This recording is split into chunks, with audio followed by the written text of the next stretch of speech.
اعوذ باللہ من الشیطان الرجیم بسم اللہ الرحمن الرحیم وَإِذَا سَمِعُوا مَا أُنزِلَ إِلَى الرَّسُولِ 7ویں پارے کا خلاصہ اور اس کی پہلی آیت سے شروع۔ 6 پارے کے آخر میں اللہ تعالیٰ نے نصارہ اور یہود اور مشرکین کے لیے جو مسلمان نرم گوشہ رکھتے تھے ان کے متعلق بات فرمائی تھی۔ اس آیت میں اللہ تعالیٰ نے حبشہ کے عیسائیوں کو ذکر فرمایا۔ حبشہ یہ افریقہ کا جو ملک ہے جسے ایتھوپیا کہتے ہیں، پرانے زمانے میں اس کا نام حبشہ ہوتا تھا۔ یہ ان کے متعلق اللہ جل شانہ نے بات ارشاد فرمائی ہے۔ معاملہ یہ تھا کہ وہاں پر جب نبی پاک صلی اللہ علیہ وسلم کے صحابی حضرت جعفر طیار رضی اللہ تعالی عنہ وہاں پر پہنچے اور انہوں نے اپنی زبان مبارک سے قرآن کریم پڑھ کے وہاں کے لوگوں کو سنایا، تو وہ لوگ قرآن کریم سن کے ان کے آنکھوں میں آنسو جاری ہو گئے، تو اللہ تعالیٰ نے پہلی آیات میں اس کا ذکر فرمایا۔ اگلی آیات میں یا ایھا الذین آمنوا لا تحرموا میں اللہ تعالیٰ نے حلال اور حرام کے بیان کا ذکر فرمایا ہے کہ کسی چیز کو حلال کرنا یا کسی چیز کو حرام بتانا یہ اللہ تعالیٰ کا معاملہ ہے، اس میں عوام کا دخل نہیں ہے۔ عوام کسی چیز کو حلال نہیں کر سکتی اور کسی حلال کو حرام نہیں کر سکتی، اس میں آپ کا اور میرا مسئلہ نہیں ہے، اس سے منع فرمایا۔ اگلی آیت میں لا یؤاخذکم اللہ باللغو فی ایمانکم، اللہ تعالیٰ نے جھوٹی قسم اٹھانی، سچی قسم اٹھانی یا ویسے قسم اٹھانی، ان کے متعلق بات ارشاد فرمائی ہے۔ اب یہ بات ذہن میں رکھیں کہ 3 قسم کی قسمیں ہوتی ہیں۔ 2 قسم کی قسمیں وہ ہیں جن کا تعلق ماضی سے ہے، یعنی پاسٹ سے ہے، گزشتہ زمانے سے ہے، اور ایک قسم وہ ہے جس کا تعلق مستقبل سے ہے، فیوچر سے ہے، آنے والے زمانے سے ہے۔ مثال کے طور پہ کوئی آدمی ایسی قسم کھاتا ہے جو بندے کے دماغ کے مطابق بالکل ٹھیک ہے لیکن وہ ہوتی غلط ہے، اس کے مطابق ٹھیک ہے، اس پہ قسم کھاتا ہے یار ایسے ہی تھا، اس نے اپنی طرف سے جھوٹ نہیں بولا لیکن وہ بات تھی غلط، اس تک غلط پہنچی، یا اس نے اس کو اپنے ذہن کے مطابق قسم کھا کے بتا دیا، تو اس کو یمین لغو کہتے ہیں۔ اس پہ کفارہ بھی نہیں ہے اور گناہ بھی نہیں ہے، لیکن یہ ہے کہ ایسا کام کرنا نہیں چاہیے۔ جب پتہ چلے کہ بات ایسی تھی، غلط قسم کھائی ہے، تو فوراً بندہ اس بات سے رجوع کر لے۔ دوسری قسم جو ہے اس کو کہتے ہیں یمین غموس، اس کے اوپر جہنم میں ڈبکی ہے۔ وہ کون سی ہے؟ وہ یہ ہے کہ واقعہ کچھ اور ہو، اس بندے کے علم میں ہو اور یہ جان بوجھ کر جھوٹی قسم کھائے۔ جھوٹی قسم کھانے والا آدمی پرانی بات پر جھوٹی قسم کھا لی تو اسے یمین غموس کہتے ہیں۔ غمس ڈبکی کو کہتے ہیں، تو یمین غموس کا معنی اسے جہنم میں ایک ڈبکی ملے گی، اللہ تعالیٰ محفوظ فرمائے۔ اور تیسری قسم ہے یمین منعقدہ، وہ قسم جو بالکل واضح ہو جاتی ہے، وہ قسم ہے مستقبل کے لیے۔ بندہ کسی ایسی ٹھیک چیز کے بارے میں قسم کھائے کہ مجھے قسم ہے میں یہ کام کروں گا یا یہ کام نہیں کروں گا، اگر وہ آدمی وہ کام کر گزرے یا نہ کر گزرے جس کے لیے اس نے قسم کھائی ہے تو ٹھیک ہے، اور اگر اس آدمی نے اس قسم کی خلاف ورزی کی ہے تو اس کے اوپر کفارہ ہے تاکہ یہ گناہ سے بچ جائے۔ اور کفارے میں ایک غلام کا آزاد کرنا ہے، یا 10 مسکینوں کو روٹی کھلانا ہے 2 وقت کی، یا اسی طرح جو ہے نا 3 روزے رکھنے ہیں مسلسل، یہ چیزیں ہیں۔ اس کے بعد اللہ تعالیٰ نے حالت احرام میں شکار کرنے کے مسئلے کو بیان فرمایا۔ حالت احرام کا معنی حج اور عمرے کا احرام باندھا ہے اور بندہ سوئے کعبہ چل پڑا ہے، تو اب یہ احرام میں ہے، نہ یہ شکار کر سکتا ہے اور نہ ہی کسی کو شکار پر ابھار سکتا ہے۔ کوئی آدمی کسی کا شکار کر رہا ہو، کسی پرندے کا، کسی جانور کا، اور اس بندے نے اتنا بھی کہہ دیا نا اس کو ایسے مارو، صرف اتنا بتا دیا، یا یومی ایما اشارے سے بتا دیا کہ وہ پرندہ بیٹھا ہے اس کو غلیل سے مار لے یا کسی اور چیز سے مار لے، تو یہ آدمی حالت احرام میں گناہ کر رہا ہے۔ اس کے اوپر اس چیز کا زمان لازم آ جائے گا کہ اس طرح کی چیز اللہ کے راستے میں اس کو صدقہ کرنا ہوگا یا دم لازم آئے گا، تو یہ کام نہیں کرنا چاہیے۔ اس بارے میں اللہ تعالیٰ نے آیت فرمائی ہے۔ اس کے آگے ما جعل اللہ من بحیرۃ ولا صائمۃ ولا وسیلہ ولا حام، اس آیت کے اندر اللہ تعالیٰ نے مشرکانہ رسوم کی تردید فرمائی ہے۔ مشرک لوگ جو تھے یہ اپنی جانور کو اپنی طرف سے کچھ کو حلال کر دیتے، کچھ کو حرام کر دیتے، تو اللہ تعالیٰ نے منع فرمایا۔ 4 قسم کے جانوروں کے بارے میں ان کا نظریہ ہوتا تھا۔ نمبر 1 بحیرہ، بحیرہ وہ جانور تھا جس کا دودھ خود استعمال کرنے کے بجائے بالکل کوئی مشرک استعمال نہ کرتا، کہتا اس اونٹنی کا دودھ جو ہے ہماری بتوں کے لیے، اللہ نے اس سے بھی منع فرمایا۔ دوسرا ہے صائبہ، صائبہ وہ جانور تھا جس کو بتوں کے نام پر وقف کر دیتے تھے۔ اب یہ دودھ والا مسئلہ نہیں ہے، یہ جانور ویسے ہی بت کے نام پہ وقف ہے، न इसके ऊपर कोई सवारी कर सकता है, न इसको कोई ज़बह कर सकता है, न इसके साथ कोई बंदा किसी किस्म का काम कर सकता था। इससे भी अल्लाह ने मना फरमाया। फिर वसीला सौद के साथ, वसीला उस ऊँटनी को कहते थे जो एक के बाद एक अपनी बच्ची जनती थी, यानी वो ऊँटनियाँ जनती थी। ऐसी ऊँटनी जिसने 1 2 3 ऊँटनियाँ मुसलसल ऊँटनी मुअन्नस जन गए तो ये कहते थे अब हमारे बुतों के नाम पे वक्फ हो गई है ये ऊँटनी। इसके साथ भी किसी किस्म का मामला नहीं करते थे। अल्लाह ताला ने तीसरे नंबर पे इस पे मना फरमाया। चौथा जिसको अल्लाह ने वाला हाम फरमाया, हाम मुज़क्कर ऊँट को कहते हैं, वो ऊँट जो एक से ज़ायद ऊँटनियों के साथ जुफ्ती कर ले या मिलाप कर ले, इसको बुतों के साथ वक्फ कर देते थे, इससे भी कोई फ़ायदा नहीं लेते थे। तो अल्लाह ताला ने इस चीज़ से मना फरमाया। इसके आगे अल्लाह ताला ने क़यामत का जिक्र फरमाया है कि ये जो बंदा किसी की कब्रों पे जाकर या अल्लाह वालों की कब्रों पे जाकर या नेक लोगों की कब्रों पे जाके, अंबिया की कब्रों पे जाके उनसे जो है ना क्या कहते हैं शिर्क के मामलात, सज्दे के मामलात, उनकी इबादत की चीज़ें करेगा तो क़यामत में अल्लाह ताला पूछेंगे अंबिया कराम ने आपको ये तालीम दी थी, वो तो इससे इनकार कर देंगे और बंदा इसमें फंस जाएगा। लिहाजा किसी की कब्र पे जाएं, किसी अल्लाह वाले के पास जाएं तो उसके लिए अल्लाह ताला से दुआ करें, अल्लाह से मांगे ए अल्लाह इनको ये तमाम तरतीब अता फरमा, ये उसके वसीले से अपने लिए मांगे तब भी अल्लाह से मांगे। ये तौहीद का नजरिया था, अल्लाह ताला ने इसको बयान फरमाया। इसके आगे अल्लाह ताला ने मायदा, जैसे मैंने कल अर्ज किया कि मायदा दस्तरखान को कहते हैं, उसके बारे में जो आयत उतरी है अय्युनज़्ज़िल अलैना माइदतम मिनस समा, इसके मुतालिक अल्लाह ताला ने बात इरशाद फरमाई कि ईसा अलैहिस्सलाम ने अपनी कौम के मुतालबे पर अल्लाह से दुआ मांगी तो अल्लाह ने वादा फरमाया ठीक है हम दस्तरखान देते हैं तो दस्तरखान ऊपर से आ जाएगा, आप लोग खाना खा लेंगे। लेकिन जो ये लोग मुतालबा कर रहे हैं ना, जिसके लिए दस्तरखान उतर के आया फिर उसने अल्लाह की बात न मानी ना, फिर वो अपने अजाब के लिए तैयार हो जाए। फिर अल्लाह ताला ने इसका जिक्र फरमाया। इसके बाद उलूहियत, हजरत ईसा अलैहिस्सलाम और हजरत मरियम की नफी फरमाई। फरमाया व इज़ क़ाल अल्लाहु या ईसा इब्न मरियम अअंत क़ुल्त लिन्नासी, अल्लाह पाक हजरत ईसा अलैहिस्सलाम को, अम्मा मरियम को क़यामत में बुलाकर फरमाएंगे आपने अपने मुत्तबईन से बात की थी कि आपको अल्लाह के अलावा खुदा माने। तो हजरत ईसा अलैहिस्सलाम फरमाएंगे ए अल्लाह मेरे लिए तो ये बात मुनासिब ही नहीं है कि मैं मखलूक को मखलूक के सजदे कराने की बात करूं, मैंने तो खालिक के सजदे की बात की है। जो लोग अल्लाह के अलावा किसी और को मुझ समेत खुदा मानते तो गलत मानते, इनमें हमारा कोई मसला नहीं है। ए अल्लाह आपकी ज़ात हर शिर्क से पाक है। इसके बाद अल्लाह ताला ने मुख्तारियत की बात फरमाई। मुख्तारियत बारी ताला का मतलब यह है अल्लाह ताला को हर चीज़ पर इख्तियार है, हर वक्त इख्तियार है, हर चीज़ का इख्तियार है। फिर ईसा अलैहिस्सलाम को वाक़या बयान फरमाया जिसमें ईसा अलैहिस्सलाम ने अर्ज़ किया ए अल्लाह इन्हें इबादत को कम था, इन्होंने नाफरमानी की है, सरकशी की है, आपको इख्तियार है, आपको ताकत और कुदरत है, आप इन्हें अजाब दें तब भी आपके बंदे हैं, आप माफ़ कर दें तो माफ़ी की हिकमतें भी आप जानते हैं। इस आयत के बारे में फरमाया। इससे आगे निजात किस में है? सच बोलने में है। अल्लाह ताला ने सच की बात फरमाई, यौम यनफ़उ स्सादिक़ीन बिसिद्क़िहिम की बात फरमाकर रब्बे करीम ने बात फरमाई कि उस दिन वही बंदा सच्चाई जिसकी कामयाब आ गई वही कामयाब हो जाएगा क़यामत के दिन का। यहाँ पर सूरत मायदा ख़त्म हुई और सूरत अल अनआम शुरू हुई। सूरतुल अनआम, ये अनआम जो है ये नाम उसकी जमा अनआम होती है, इसका माना होता है मवेशी। अल्लाह ताला ने इसमें मवेशी जानवरों के बारे में अहकामात जिक्र फरमाए हैं तो उसका नाम उसी मवेशियों के नाम पे रख दिया गया कि उनके अहकामात जिक्र फरमाए जा रहे हैं। अगरचे इसमें तौहीद भी है, रिसालत भी है, अंबिया के वाक़यात भी हैं, मुशरिकीन के गलत अकायद की तरदीद भी है, लेकिन नाम उन मवेशियों की वजह से रखा गया कि उनके अहकामात भी इस आयत में मौजूद हैं।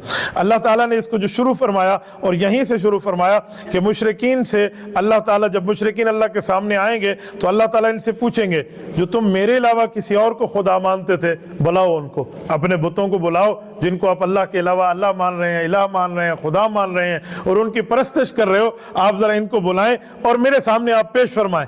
रब्बे करीम ये बात फरमाएंगे तो ये बड़े अरसे के बाद रब को जवाब देंगे या अल्लाह हम तो शिरक नहीं करते थे, हमने तो ऐसी कोई बात नहीं की। 100% इनकारी हो जाएंगे अपने गलत काम से। वहां कौन सा बुत आएगा या कौन सा शैतान आएगा जो इनकी बात करेगा? जब ये इनकार करेंगे तो इनके मुंह पे मोहर लग जाएगी, फिर इनके हाथ और इनके पांव और इनके जिस्म के आज़ा बोलेंगे और वो कहेंगे अल्लाह इसने ये भी गलती की थी, ये भी गलती की थी, ये भी गलती की थी। बाद रिवायात में आते बंदा अपने हाथों को देख के, अपने आज़ा को देख कर इशारे से पूछेगा कि तुम मेरे खिलाफ गवाही क्यों दे रहे हो, गुनाह में तो हम सारे शरीक थे। तो वो आज़ा जवाब देंगे कि जिस अल्लाह ने ज़बान को बोलने की ताकत दी है उस अल्लाह ने हमें बोलने की ताकत दी है। इस बारे में अल्लाह ताला ने बात इरशाद फरमाई। इसके आगे अल्लाह ताला ने मुजरिमीन के बारे में फरमाया जो मुजरिम लोग हैं, गुनाहगार लोग हैं, इनके साथ मामला क्या होगा? 3 बुनियादी अकीदे हैं ना, तौहीद है, रिसालत है और आखरत है। तो इधर आखरत के बारे में इरशाद फरमाया कि मुजरिमीन को, जुर्म करने वालों को जहन्नम के किनारे खड़ा कर दिया जाएगा और जहन्नम की होलनाकी और सख्ती जब देखेंगे ना मुजरिम और गुनाहगार, तो कहेंगे अल्लाह एक बार हमें वापस दुनिया में लौटा दे, सारी जिंदगी तेरी बात मानेंगे, सारी जिंदगी शरीयत पे अमल करेंगे, इस तकलीफ वाली जहन्नम से हमें बचा ले। रब्बे करीम फरमाते हैं अगर बिलफर्ज वल महाल हम इनका ये मुतालबा मान भी लें और इन्हें दुनिया में भेज भी दें, तो दुनिया में जाने के बाद भी वही काम करेंगे जो करके आए थे, फिर ये जो है ना मुनकर हो जाएंगे। तो सिर्फ ऊपर ऊपर की इनकी बातें हैं। इससे आगे वइज़ा राइत अल्लज़ीना यख़ूज़ूना फ़ी आयातिना फ़अरिद अन्हुम हत्ता यख़ूज़ू फ़ी हदीसिन गैरी। इस आयत के अंदर अल्लाह ताला ने अहले बातिल लोगों की मजलिस में जाने से मना फरमाया। हुज़ूर पाक सल्लल्लाहु अलैहि वसल्लम को रब्बे करीम ने फरमाया कि जब आप नेकी के काम में और ये बुराई के काम में शुरू हो गए हैं तो आप इनसे मुंह हटा लें, आप बुराई वालों से मुंह हटा लें, ये जाने और इनका खुदा जाने। ये हुक्म तो हुज़ूर पाक अलैहिस्सलाम को है, लेकिन इससे महकूम और इसके मुखातिब पूरी उम्मत है। सारी उम्मत को हुक्म है कि अगर कहीं बुराई की जगह हो, गुनाह की जगह हो, खता की जगह हो, रब्बे करीम की नाफरमानी के मामलात हो, तो उनको छोड़ देना चाहिए, उससे हट के बंदा किसी और काम में लग जाए। इसके आगे अल्लाह ताला ने हज़रत इब्राहीम अलैहिस्सलाम की बात की है। इब्राहीम अलैहिस्सलाम इमामुल मुवाहिदीन, रसूलुल मुवाहिदीन है, यानी तौहीद की बुनियाद हज़रत इब्राहीम अलैहिस्सलाम ने यूं रखी है कि वालिद आज़र जो है हज़रत इब्राहीम का अब्बा, वो बुत साज है, बुत परस्त है, और इब्राहीम अलैहिस्सलाम बेटे हैं और बुत शिकन है, ये बुतों को तोड़ने वाले हैं। वो बुत की फैक्ट्री बनाने वाला है, बुत बेचता है, बुत तराशता है, बुतों को आगे चलाता है। तो बाप ने तो इतना कहा था ना कि ऐ इब्राहीम आप बुत परस्ती शुरू कर दें, मेरे दोस्तों को मना करना छोड़ दें, आप भी हमारे साथ आ जाओ, और अगर तूने रुका नहीं लइल्लम तंतहि, अगर आप ना रुके ना लअरजुमन्नक वहजुरनी मलिया, पत्थर उठा के तुम्हें मार दूंगा, पत्थरों से बारिश करके, और तू मेरे से दूर हो जा, हट जा। यानी ये जुमला हजरत इब्राहीम अलैहिस्सलाम को वालिद ने कहा। तो हजरत इब्राहीम अलैहिस्सलाम ने उनका घर छोड़ दिया, फरमाया अब्बा मैं जा रहा हूं, जब तक अल्लाह ने मना ना किया तब तक आपकी अल्लाह से माफी मांगूंगा, और जब रब ने मुझे मना कर दिया कि मुशरिक के लिए माफी नहीं मांगनी, फिर आप जानो और आपका खुदा जाने।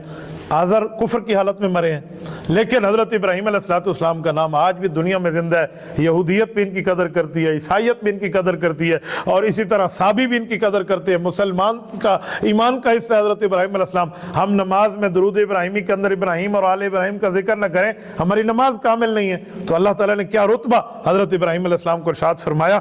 यहाँ उनकी बात फरमाई अल्लाह ताला ने कि अल्लाह ताला ने उसको इतना मकाम अता फरमाया और वो बुतों की परस्तिश से बिल्कुल दूर रहे। यहाँ जो अल्लाह ताला ने बात इरशाद फरमाई है वो हजरत इब्राहीम अलैहिस्सलाम का एक फतवा जिक्र फरमाया, इन्नी अराका व कौमका फी गलालिम मुबीन। हजरत इब्राहीम अलैहिस्सलाम ने ठोक बजा के अपने बाप को मसला तौहीद समझा दिया था। फरमाया था अब्बा इस मसले में आप और आपके तमाम फॉलोवर्स, मैं देख रहा हूं खुली गुमराही में हो, छुपी में भी नहीं, यानी इन पे ऊपर आप गुमराही के मामलात में हो।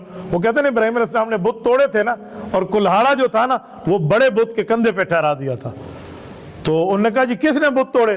इब्राहीम अलैहिस्सलाम फरमान लगे यार तुम देखो किसने तोड़े, मुझे तो ये लगता है कि जो बड़ा बुत है ना इसने कुल्हाड़ा अपने पास रखा हुआ है, ये गुस्से में आया और सारे छोटे बुतों को इसने कत्ल कर दिया। तो उन्होंने इब्राहीम अलैहिस्सलाम को देख के कैसे हो सकता है कि यार कुल्हाड़ा इसके पास है, उसने कहा कुल्हाड़ा इसके पास है, ये उठ सकता है, कत्ल कर सकता है, ये उनको मार सकता है, अकल वाली बात करो। इब्राहीम अलैहिस्सलाम ने फरमाया यही तो सारा दिन मैं तुम्हें समझा रहा हूं कि ये कख भी कुछ नहीं कर सकता, तुम इसे खुदा मान के बैठे हो। जब ये अपनी हिफाजत नहीं कर सकता, इसे गुस्सा नहीं आता, इसे कोई चीज का होश और हवास नहीं है, आप इसे इलाह मान के बैठे हो। तो ये बात इनको सिर्फ समझाने के लिए इब्राहीम अलैहिस्सलाम ने ऐसे किया था कि बल फालहु कबीर, ये तो बड़े बुत ने ऐसे किया है। तो वो उनके मुंह से जो निकलवाना चाहते थे वो खुद ब खुद वहां से निकल आया। तो ये बात अल्लाह ताला ने जिक्र फरमाई। इसके बाद अल्लाह ताला ने जो आयत इरशाद फरमाई है ना, ये आयत पूरे कुरान की वहीदतुल अस्र आयत है, इस जैसी आयत पूरे कुरान में नहीं है। अल्लाह ताला ने इन आयत में 18 अंबिया कराम का नाम लिया। इसके अलावा इस सूरत अनाम के आयत के अलावा पूरे कुरान करीम में किसी आयत में अल्लाह ने 18 अंबिया का जिक्र नहीं किया। 18 अंबिया का इकट्ठा नाम लिया और इकट्ठा नाम लेकर अल्लाह ताला ने फरमाया कि वो लोग शिर्क से पाक थे, وہ لوگ اللہ کے ساتھ جو ہے نا کیا کہتے ہیں ہم سری کے غلط عقیدے سے پاک تھے. اور یہاں پر تمام انبیاء کا اللہ تعالیٰ نے ذکر فرمایا اور ان کے بارے میں بات فرمائی کہ میں نے ان کو اتنا مقام اور مرتبہ دیا. اب یہ 18 انبیاء کرام کون ہیں؟ قرآن کریم میں سارے انبیاء کے نام منشن ہیں. حضرت ابراہیم علیہ السلام، حضرت اسحاق، حضرت یعقوب، حضرت نوح، حضرت داؤد، حضرت سلیمان، حضرت ایوب، حضرت یوسف، حضرت موسیٰ، حضرت ہارون، حضرت زکریہ، حضرت یحییٰ، حضرت عیسیٰ، حضرت الیاس، حضرت اسماعیل، حضرت یسع، حضرت یونس، حضرت لوط علیہم الصلوات والسلام علی نبینا صلی اللہ علیہ وسلم. ان تمام انبیاء کا اللہ تعالیٰ نے ذکر فرمایا اور فرمایا ان سب کو حکم دیا گیا ہے کہ آپ اللہ کی تعلیمات پہ عمل کریں. مراد یہ کہ توحید تو سب انبیاء میں ایک ہے نا، لا الہ الا اللہ سب انبیاء میں ایک رہا، آدم علیہ السلام سے لے کر رسول اللہ صلی اللہ علیہ وسلم تک. ہاں شریعت کے احکامات مختلف آتے رہے تو اس کو اللہ تعالیٰ نے ذکر فرمایا. اس سے پتہ چلا بنیادی تعلیم شریعت کی یکساں رہی ہے 1,24,000 انبیاء میں. پھر اللہ تعالیٰ نے اپنی ذات کے بارے میں بات ارشاد فرمائی اور اپنی ذات کی قدرت کے بارے میں اللہ تعالیٰ نے فرمایا کہ اللہ تعالیٰ کی ذات کیا ہے؟ یخرج المیت من الحی. اللہ تعالیٰ کی ذات یہ ہے کہ اللہ تعالیٰ مردہ سے زندہ کو اور زندہ سے مردہ کو نکال لیں. مردہ سے زندہ کو کیا مطلب ہے؟ ایک مطلب تو ہے کہ انڈے سے مرغی نکل رہی ہے یا مرغی سے انڈا نکل رہا ہے، یہ مردہ زندہ، زندہ مردہ. اور ایک معنی ہے کہ کافر سے مسلمان پیدا ہو رہا ہے اور مسلمان سے اللہ معاف فرمائے کافر پیدا ہو رہا ہے. تو یہ دونوں باتیں یہاں اللہ تعالیٰ نے ارشاد فرمائی یہ قدرت کاملہ کا معاملہ ہے اور اللہ کی ذات اور معرفت کی دلیلیں ارشاد فرمائی. اس کے آگے لا تدرکہ الابصار وہو یدرک الابصار وہو اللطیف الخبیر میں رؤیت باری تعالیٰ کا نظریہ بیان فرمایا. یعنی اللہ تعالیٰ کو دیکھا جا سکتا ہے یا نہیں دیکھا جا سکتا. تو اس بارے میں اہل سنت والجماعت اہل حق کا عقیدہ اور نظریہ یہ ہے کہ کوئی آنکھ دنیا میں رہ کر اللہ کو نہیں دیکھ سکتی. آنکھ مخلوق ہے اور رب خالق ہے. مخلوق کی کیا مجال ہے کہ خالق کا احاطہ کر سکے؟ تو آنکھ اللہ کو نہیں دیکھ سکتی اس دھرتی پہ. لا تدرکہ الابصار. پھر آگے فرمایا وَهُوَ يُدْرِكُ الْأَبْصَارَ. رب کریم تو آنکھوں کا احاطہ کیے ہوئے ہیں. وَهُوَ اللطیف الخبیر. رب کریم باریک بین بھی اور ہر چیز سے خبردار بھی ہے. یہاں ایک سوال اٹھتا ہے کہ قیامت میں تو اللہ کا دیدار ہوگا. تو بھائی وہ قیامت کی بات ہے، دنیا کی بات نہیں ہے، آخرت کی بات ہے. اور ادھر جو ہوگا وہ بھی محدود ہم جو زیارت کر سکیں گے جتنی آنکھ میں ہے.